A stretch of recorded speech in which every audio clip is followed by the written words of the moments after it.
ಚಿಕ್ಕಪ್ಪ, ಇವ್ರಿಗೆ 1 ತಿಂಗಳಿಂದ ಕೆಲಸ ಇಲ್ಲ ಚಿಕ್ಕಪ್ಪ.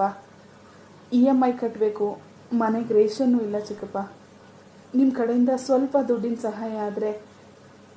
ಏನು ದುಡ್ಡ? ಬದುಕೋ ಯೋಗ್ಯತೆ ಇಲ್ಲ ಅಂದ್ರೆ ಎಲ್ಲಾದ್ರೂ ಹೋಗಿ ಸಾಯ್ರಿ. ಕೊರಗಿ ಕೂಡ ಬೇಡವೋ ಮನುಜನೆ ನೀನು. ಕೆಲವು ದಿನಗಳ ನಂತರ, ಓ ನನ್ನ ಸೇವನವೇ,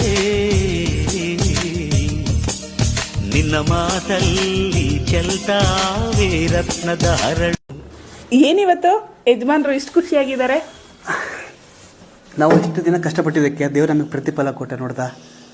ಹೌದು ರೀ, ಕಷ್ಟದಲ್ಲಿದ್ದಾಗ ಒಬ್ರಿಗೆ ಸಹಾಯ ಮಾಡೋದಕ್ಕೆ ನೋಡ್ಬೇಕೆ ಹೊರತು ಒಬ್ರನ್ನ ತುಳಿಯಕ್ಕೆ ನೋಡಬಾರ್ದು. ಇಷ್ಟಪಟ್ಟು ಮದುವೆ ಆಗಿದ್ದಂತೂ ನಿಜ, ಕಷ್ಟ ಆದರೂ ಜೊತೆಗೆ ಜೀವನ ಮಾಡ್ತೀವಿ ಅನ್ನೋದು ಅಷ್ಟೇ ನಿಜ ಅಲ್ವೇನ್ರಿ?